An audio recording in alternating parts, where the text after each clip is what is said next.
All right, guys, appreciate you tuning into my YouTube channel. My contact information is up there on the left. If you got more information, you want more information about our offense, you can go to my website or find me on Twitter or email or whatever. I'll give you whatever you'd like to know. And a lot of this stuff has now been organized into an actual system, so you're welcome to that as well. All right, today we're going to talk about tags, what tags do. To me, tags are what make your offense look more complicated to a defense than it really is. And I think you watch Oklahoma recently, where the guy's play sheet looks about like this. That's all he's got, but teams can't stop him because he's really good at what he does, and he knows how to tag it to read different things. Okay, so for the example I'm going to give you today, we're just going to do one trips pass. Okay, but we do this with everything we do. So we do this with our runs, and we do this with our RPOs, and we do this with our passing game. Today I'm going to give you an example of a passing game tag. That's something you can do to dress up what you do. Okay, so for us, we teach the trips passing game out of trips. Okay, so let's say for today we're going to teach the traditional snag route. Okay, what we call snag. We're going to get the corner route. We're going to get the sit down, or it could be a curl, or however you're teaching that. That's not the point of what we're going through. And we have the shoot concept. So that's a route that probably everybody teaches. And then there's experts that may teach it better than I do. So go to them if you're wanting the route. I'm just trying to teach you the concept. Okay, so we can tag this to get into this look differently. For instance, an easy one is for us, we'll line up our wing on the other side of the ball and bring him in motion and run the same concept. Doesn't change anything. Okay, so why do that? Well, for a defense, they're in a 2-by-2 look, and you motion to a 3-by-1 look. Okay, that's different. That makes them have to adjust. We run jet runs.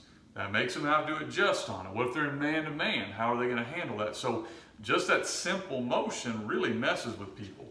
We can also tag it, okay, and run it.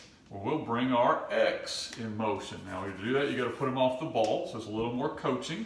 We can take our X, we call it Patriot, we bring him in motion. We're going to run the same route. Okay, so all he's going to do is stack up behind the corner route and run his route. Okay, how does that help you? What if they're man-to-man? Okay, how are they going to switch that? What if he can't get off the ball at X? Okay, now I have an answer for they're jamming him up. Okay, it's just giving you different ways to do it. You can tag routes. So for us, we go back to normal here, we'll tag a switch call. And so that means for us, if that's our X and our A and our B is going to run the shoot, and our X and our A are going to switch routes. So now our X is going to run the corner route. We teach our kid, though, you can't just run it from where you are. So he's got to bend it in, get upfield, and then break to the corner. Our A knows this is supposed to be a 10-yard curl for us. So for him, it's going to turn into a 10-yard sit down, and he's going to work to the void of the defense. Why does that help you? Well, if they're a cover 2 read team, that makes it a lot harder read for them.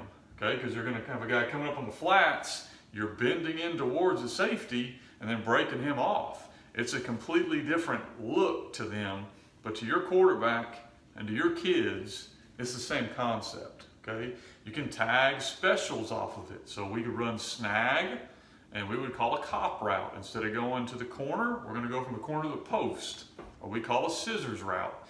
All of this stuff are concepts. They're tags off of your base. And so as you get good at your base, you simply add on small tags. But I would caution you this.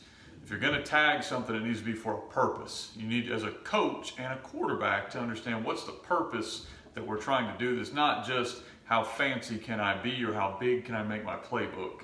If you're tagging something or building a concept, it needs to be giving you an advantage, and you need to be very clear about what advantage that's giving you. Because the more time you spend on the tags and the extras, the less time you're spending on the base and what you're going to run 80% of the time.